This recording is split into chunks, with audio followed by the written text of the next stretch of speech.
그래서 목표를 정하고 역산해서 지금 할 일을 결정하는 거예요. 만약에 99% 사람은 현재를 보고 미래를 예측하죠. 1% 사람만이 미래를 예측하고 내가 지금 어떻게 행동하거나 대응해야 될지를 결정을 해요. 성공은 당연히 후자에게 있을 확률이 많고요. 이걸 어떤 용어로 역산 스케줄링이라고 해요. 그래서 사업가가 어떤 납기일을 결정하면 1년 뒤에 물건 10,000개를 보내야 되네? 그러면 한국에서 중국까지 10,000개 보내려고 그러면 중국에 이동하는 시간이 있어야겠죠. 그 한 달 남겨놓고 만들어야죠. 그러니까 지금 무엇을 해야 되는가가 결정할 수 있고요. 이때는 시간을 쪼개가지고 쓸 수밖에 없어요. 2주 뒤에 시험이면 지금은 하루에 한 과목씩 배점이 높은 순서로 공부한다. 국영수 한다. 마지막 날 총복습 한다. 일주일 지나잖아요. 다시 플랜 짜야 돼. 그리고 3일이 전부되면은 시간 단위로 플랜을 또 짜야 돼요. 플랜 짜느라고 시간 다 보내면 안 되고요. 2주 뒤에 시험 본다 그러면 플랜은 1, 20분에 짜가지고 바로 시행할 수 있어야 돼요.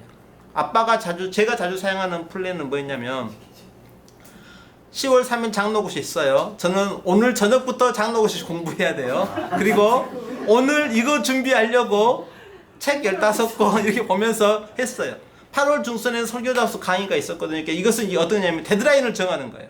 10월 3일이 데드라인이고 9월 10일이 오늘이 데드라인이고 8월 23일이 데드라인이고 7월 중순에 잡지사에 글을 하나 보내는 게 데드라인을 정해놓고 하나가 끝나면 그 다음 일을 데드라인까지 죽어라고 일을 가야 되죠. 이것은 저를 지키는 거예요. 그래서 스케줄을 정할 때 데드라인 스케줄 딱 정하면 2개를 겹쳐갖고는 안 해요.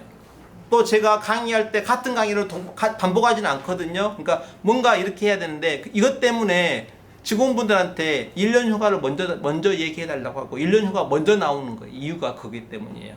데드라인을 정하고 데드라인에 대해서 행동 방침을 정한다. 근데 약간 위험하죠. 돌발 상황이 벌어졌으니까. 망하는 것은 어떻게 하면 어떻게든 되겠지. 친구가 여친과 헤어졌어. 괴로워. 술 한잔 하자. 술 마시고 2차 사적 노래방 가다가 보니까 새벽에 귀가. 아침에 늦게 잤으니까 알람 못 듣고 숙제도 못하고 학교에 갔어요. 이게 망하는 인생이에요. 역사는 뭐냐면 내 숙제하니까 발표해야 돼. 조별 발표가 나니까 지각하면 절대 안 돼요.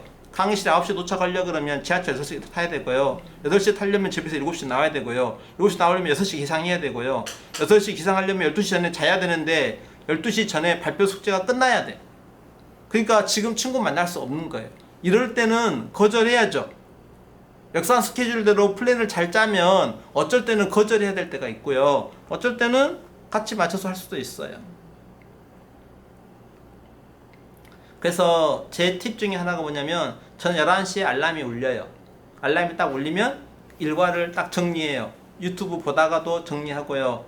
혹시 내가 오늘 독서를 안 했으면 30분이라도 책을 읽어요.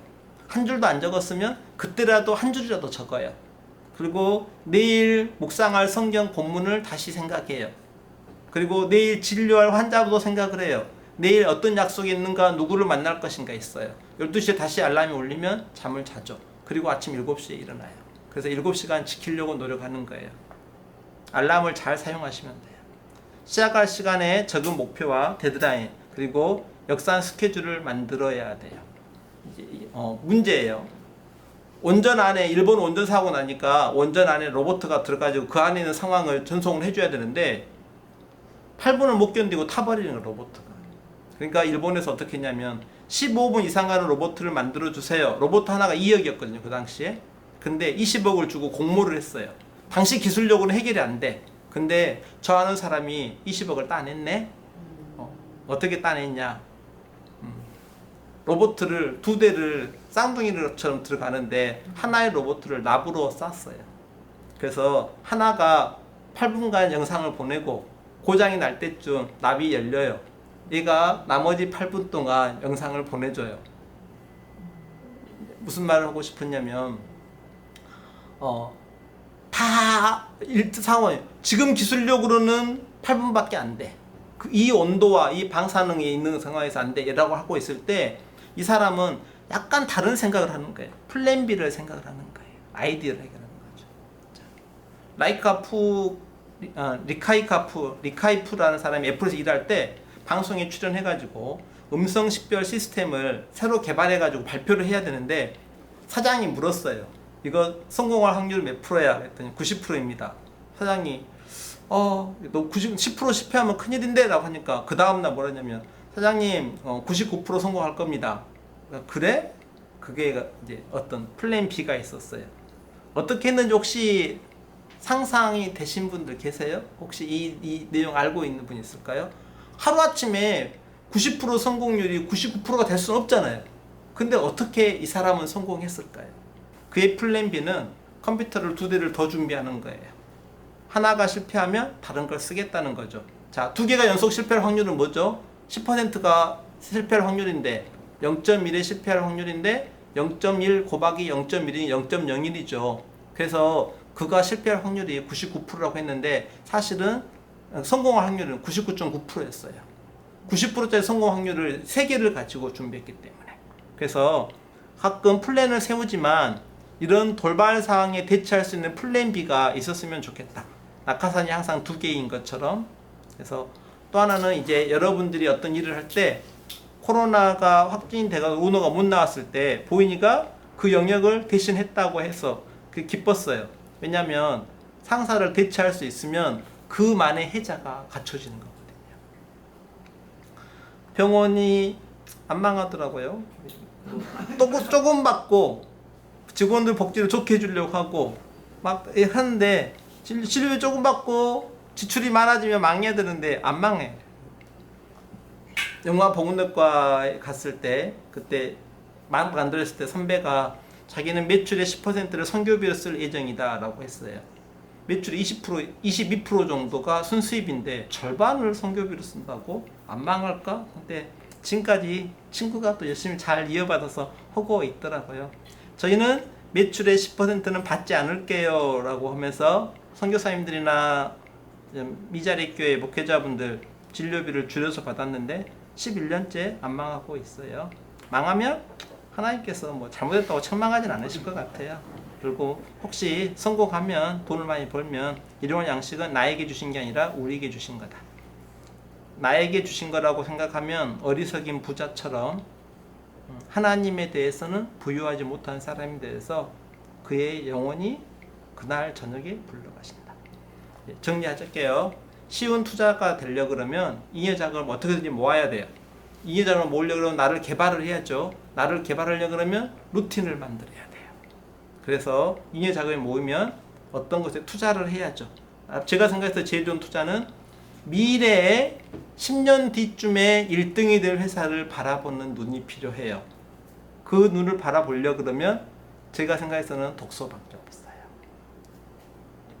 대중성 있는 회사 주식 사고요. 시장 가치는 괜찮은데, 기업 가치는 괜찮은데 시장이 나빠서 하락할 때 투자하시면 돼요. 그래서 다시 한번 말하지만 티끌은 굴려도 티끌이에요. 시급받는 알바생이 알바해가지고 모은 돈으로 투자하잖아요. 그러면 시급이 투자되는 거고요. 만약에 내 어떤 가치급여를 높여가지고 여유자금을 높여서 투자를 하면 그게 더 빠른 길이다라고 생각하시면 돼요. 다시 말할게요. 벌고 모으고 지키고 복리로 투자 후에 나누라.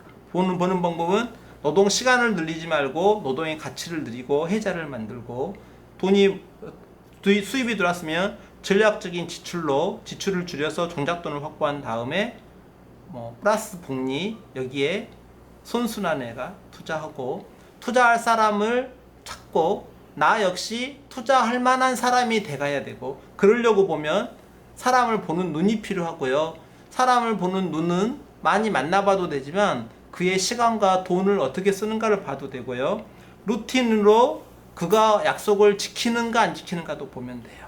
그리고 젊었을 때는 도전하고 실패했으면 좋겠어요. 실패하지 않으면 100% 망하는 거예요. 그리고 나서 물질이 들어왔다. 그러면 우리에게 주신 거라고 생각하면 돼요.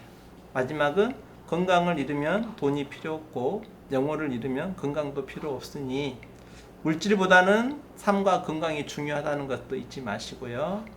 자, 참고한 책들은 이렇게 참고해가지고 책을 썼어요.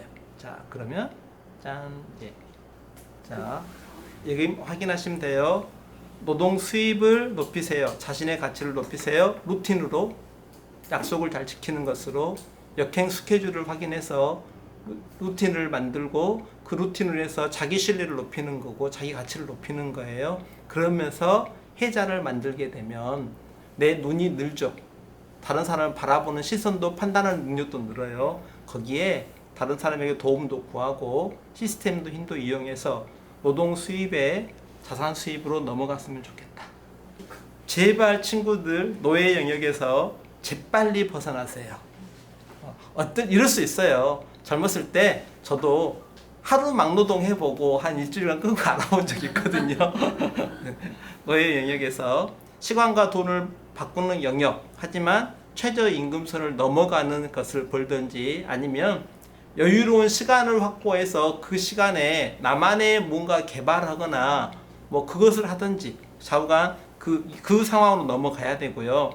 거기에서 저희가 다 금수저는 아니니까 뭐 부모로부터 받은 게 있을지는 않겠죠. 하지만 여유 자금을 잉여 자금을 어느 정도 퍼센트를 재투자에 들어가는 것이 복리로 투자하는 거다. 그렇게 했을 때 이제 내 주변에 나뿐만 아니라 내가 부유해지고 내 주변에 또 부유해지게 만들 수 있는 요셉이 바로의 눈에 띄어서 바로도 부자로 만들고 그 시대 백성들도 부자로 만들고 기근으로 굶어 죽는 사람 만들고 자기도 총리도 되고 자기 가족도 살린 것처럼 우리 친구들이 그렇게 됐으면 좋겠다 생각하고 있습니다. 경청해 주셔서 감사합니다.